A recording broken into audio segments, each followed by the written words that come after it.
Hey everyone, thanks for coming back to the channel. We're working hard to find the creepiest stories that I know you'll love. The goal is to hit 1,000 subscribers by the end of September, so if you're enjoying these horror stories, don't forget to like, subscribe, and hit the bell so you don't miss anything. Let's go for our story. Matt was pacing outside the diner when I arrived, his face ashen, his hands trembling. "Emily's gone," he spat out, voice cracking like ice, and just like that, the air felt heavier. He dragged me to her car, parked at the edge of the woods with the headlights glaring, engine cold and still.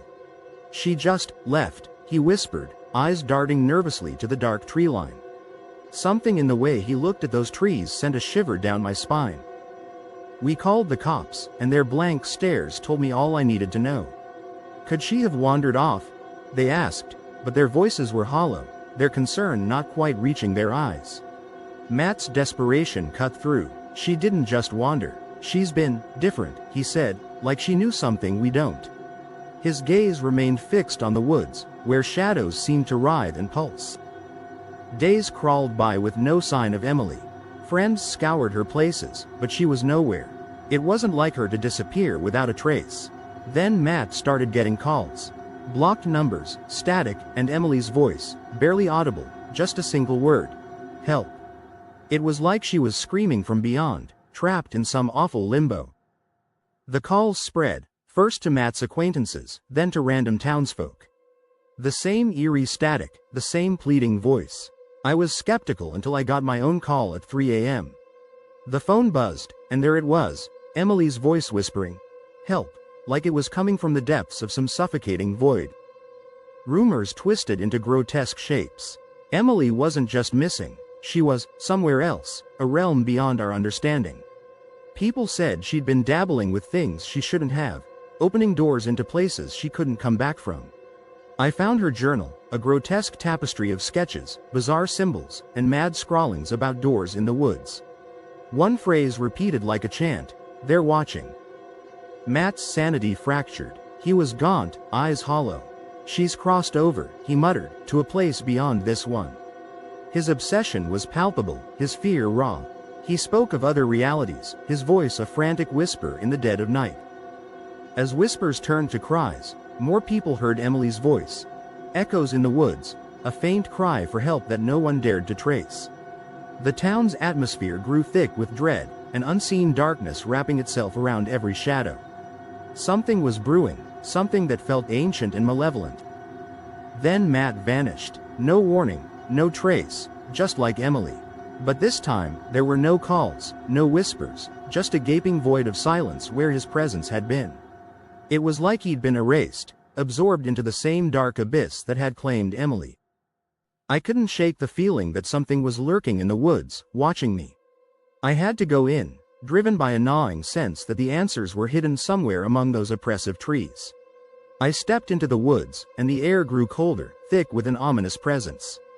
The trees seemed to lean in, their gnarled branches whispering in an incomprehensible language. Every step felt like an intrusion, the forest closing in around me, shadows shifting with malicious intent. I found myself walking faster, driven by an urgent need to escape the feeling of being watched. The whispers grew louder, voices blending into a cacophony of despair and terror. It was like the forest itself was alive, pulsing with a malevolent consciousness. I stumbled upon a clearing where a door stood, made of twisted, gnarled wood, not natural but forged from nightmares. It radiated an unnatural energy, as if it was a portal to some otherworldly realm. The whispers grew more insistent, the voices pleading, and I knew I had no choice but to face whatever lay beyond. As I reached for the door, the temperature dropped sharply, my breath visible in the air. The whispers became screams, a collective cry of agony that clawed at my sanity. I pushed through the door, plunging into darkness, and the world shifted, folding in on itself. The screams intensified, surrounding me, until I was enveloped by a void of silence and despair, the last thing I heard being Emily's voice, now a deafening roar in the abyss. "Help." And then, nothing. Just silence. I didn't tell anyone. I just grabbed my jacket, stuffed my phone in my pocket, and headed straight for the woods, the same woods where Emily's car had been left like some ominous marker. If Matt and Emily had gone into the woods, then I was going too. No matter how insane it sounded, no matter how tight the knot in my stomach was pulling, I had to know what happened to them. The second I stepped into the woods, everything shifted. The air felt wrong, heavy, like it didn't want me there, and the silence was suffocating, not the peaceful kind, but the type that presses against your ears until they ring, until your breath is the only thing you hear, until you feel like something's waiting for you to slip up. I followed the trail where Emily's car had been found, each step making the world feel smaller, like the trees were closing in, like the path itself was swallowing me whole, and my heart pounded harder the deeper I went. I don't know how far I walked before I had to stop, chest tight, lungs burning, but that's when I saw it.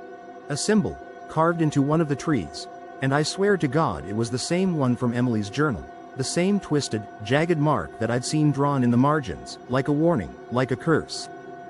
I kept going because what else was I supposed to do? The air growing colder with every step, my breath coming out in clouds even though it wasn't that cold, and that's when it hit me, I wasn't alone. I could feel it, eyes on me, dozens of them, from all directions, though no matter how hard I looked, I couldn't see anyone. My skin crawled, the hairs on my neck standing on end, but I couldn't stop, not now. And then, I saw it. A door, or at least, something like a door, made of twisted branches, knotted and gnarled, standing tall in the middle of the forest like it had grown there, like it belonged to the trees themselves. My heart dropped, my hands shaking, because this was what Emily had talked about, the door in her journal, the one she was obsessed with, the one she'd been looking for. But seeing it in person, it felt wrong, like it shouldn't exist, like it was a piece of another world just wedged into ours. I wanted to turn back, every instinct in my body screaming to run, but something pulled me forward, something stronger than fear, stronger than reason. I had to know. As I got closer, I heard the whispers, Emily's voice, faint but unmistakable, drifting through the air like it was carried on the wind, even though there was no wind. Help! It was so far away, yet it felt like it was right next to me, and my pulse spiked. I reached out to touch the door, and the wood wasn't cold like it should have been. It was warm, pulsing, alive, and the second my fingers made contact, everything around me changed.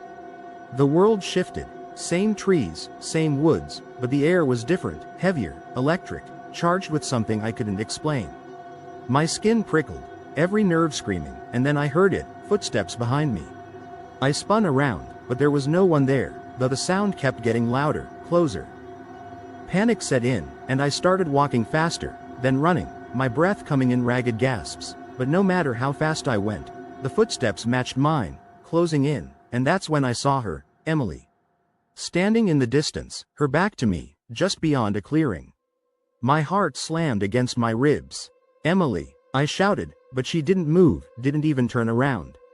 Something was wrong. She was too still, like a statue, and the air around her seemed warped, like a mirage, like reality itself was bending. I got closer, my legs trembling, and that's when I saw her face, or rather, the absence of it. Where her eyes and mouth should have been, there was just smooth skin, featureless, blank, and I froze. My breath caught in my throat as she slowly turned toward me, her hand reaching out, and though she had no mouth, I heard it again, her voice, inside my head, clear as day. Help. I stumbled back, my legs giving out as I tripped over roots, trying to scramble away, but the ground wasn't solid anymore. It was shifting beneath me, pulling me back toward her, and the whispers. They weren't just Emily's now. There were others, layered on top of each other, voices upon voices, all saying the same thing. Help. I ran, blind panic taking over, not caring where I was going, just needing to get away, but the whispers followed, the footsteps never far behind, always getting closer, always right there. My lungs burned, my legs weak, but I kept running until I collapsed near a clearing, gasping for air, the world spinning around me. I could barely see straight, my vision darkening, and that's when I saw it, another door, bigger this time, more menacing, standing in the middle of the clearing like it had been waiting for me. I didn't want to go through it. Everything inside me screamed that if I did, there'd be no coming back, but the whispers were louder now, deafening, and the footsteps, they were right behind me. I had no choice. I stepped through, and the world went black. The last thing I heard was Emily's voice, so close now it felt like it was inside my skull, reverberating through my bones. Help. Let's go for story end degree 2. I've been sitting at my desk for hours. My laptop is a mess of tabs, news articles, government files, these sketchy sites about local cults. You know, the kind that normal people avoid, but not me. I've been on this thing for weeks now, digging into the Brotherhood of the Light, this weird group nobody knows about, and the deeper I go, the worse it gets. It's like the more I uncover, the more everything around me feels off, like something is crawling under my skin and won't stop. And just when I'm about to call it a night, an email pops up out of nowhere. Encrypted, of course, because I don't mess with anything else. Subject line: The Brotherhood of the Light. You're closer than you think, and man, that chills me to the bone, but I'm hooked because that's my job. Right. I expose the hidden, and now I've got this lead about a house, deep in the woods, abandoned for God knows how long, and I hesitate for a second, just a second, because every fiber of my being is screaming, don't do this. But I live for this, I need to know, I have to know. So I grab my gear, camera, mic, flashlight, the essentials, and head for the door. But something's not right. My hands won't stop shaking, like I've done sketchy stuff alone before. But this feels different, like I'm stepping into something I shouldn't be touching. I give my editor a quick call, hey, I've got a lead, but I leave out the part about the house, about the location. I can't risk anyone pulling me out of this, and honestly, I don't even want to say it out loud, like saying it would make it real, you know? I get in my car, engine hums like normal, but the silence around me? It's deafening, just this blanket of nothing, and as I drive, I can't shake the feeling that something is watching me, from the trees, from the shadows, from wherever the hell things like this hide. But I keep driving because that's what I do. And as the road turns from rough to worse, my GPS craps out, typical, but the directions from that damn email? You'll know it when you see it, and sure enough, I do.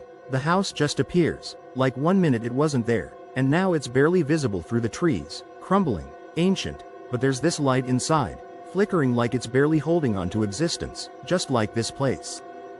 I park way back, my heart doing this wild drumbeat thing in my chest, and I start recording because if I go down, someone's gotta see this, right? I'm narrating, my voice cracks a bit, not proud of that, but this could be it, the moment I uncover everything, and I'm scared, but I'm not backing down. The door groans like it hasn't moved in centuries, the smell hits me first, damp, rotten, like something old and dead is festering here, and when I step inside, the air feels thick, like I'm not supposed to be breathing it, like it's going to choke me out if I stay too long. But I push on because this is what I do. The light flickers again, not a candle. No, this is something electrical, barely alive, and that's when I notice the wires. Old, twisted, barely visible, running through the ceiling like veins leading deeper into the belly of this house. I whisper into the camera, this place is rigged, but why? What the hell are they hiding here? And the floorboards creak beneath me, loud enough that I stop, hold my breath, and listen. Nothing. I keep moving, and the deeper I go, the worse it gets. Symbols on the walls, like someone spent years carving them in. Intricate, detailed. Things I can't make sense of, but they don't feel human, like they were made for something else. And I zoom in with the camera, trying to capture every little line. My breath coming heavier now. The air is thick and stifling, and that's when I hear it. A shuffle, just behind me. I spin, camera ready. But there's nothing, only shadows, and I laugh. I actually laugh, nervously. Tell the camera, just the wind, but inside, I know it wasn't. Then I hit the next room, a table, old, covered in dust, with these books and papers scattered everywhere. I flip one open and my heart stops. It's a list of names, all of them, journalists, activists, people I know or heard about, people who've gone missing, and at the bottom, my name, Claire Montgomery. My hands start shaking again, worse than before, because this is way bigger than I thought. I'm not just uncovering something, I'm part of it now, and I don't know how to get out. Suddenly, from down the hall, I hear it, a voice, deep, guttural, almost not human, but clear as day. Claire. And I bolt toward it because who the hell knows why. Maybe I think I'm gonna catch someone messing with me, but when I get there, nothing. Just a long, empty hallway stretching out in front of me, dark and endless. And now my heartbeat is so loud in my ears I can't hear anything else. Just this pounding in my chest. I keep going, because I have to. I reach the end of the hall. There's a door, slightly open, light spilling from beneath it like a sliver of hope. And I know I shouldn't, I know. But I push it open anyway, and the light blinds me for a second. But when my vision clears, the room is empty. Completely empty, except for this old VHS tape sitting on a chair in the center. Like it's been waiting for me, like it knew I was coming all along. I'm standing there, staring at that VHS tape like it's some kind of cursed object. My gut telling me to just leave it, to walk out of this house and never look back, but my hand moves on its own, reaching for the damn thing, and as soon as I touch it, it's like the air thickens, becomes suffocating.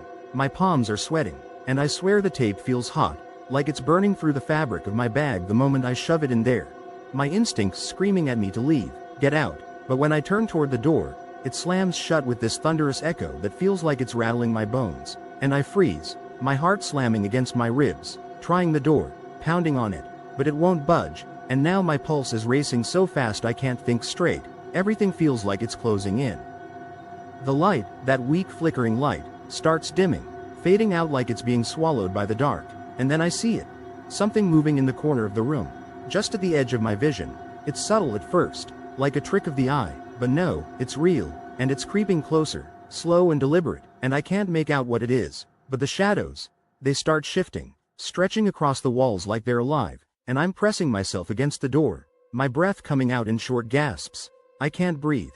The camera's shaking in my hands as I record, the lens catching these grotesque, shifting shadows that seem to grow longer, darker, like they're reaching for me, and my voice, it's barely a whisper as I say into the mic, I'm not alone in here. And then the light just dies, complete darkness swallows the room, and the only sound left is my ragged breathing, the kind you can't control when terror grips every muscle in your body. I'm fumbling for my flashlight, hands shaking so bad I almost drop it, but when I finally click it on, the beam slices through the black, and what it reveals sends ice down my spine. Figures, standing in the corners, still, silent, but watching, barely visible, but there, and my mind can't process it, can't make sense of what I'm seeing, because they weren't there before, but they're here now, and they're just waiting. I don't even think, I just bolt for the door again, slamming my shoulder into it, and this time it gives way, but the flashlight's flickering like it's dying too, and the figures, they don't move, but I can feel them, feel their presence closing in, suffocating me, pressing against my lungs, and I'm stumbling down the hall, gasping for air, my footsteps too loud, too frantic, but I can hear it, footsteps behind me, heavy, deliberate, following, and my mind's screaming at me to run, just run, and I do, through the house, crashing into walls, nearly tripping over debris, my vision blurring, but I don't stop, not until I burst through the front door, into the freezing night air that hits me like a slap, sharp and painful, but I don't stop, I can't, because those footsteps, they're still there.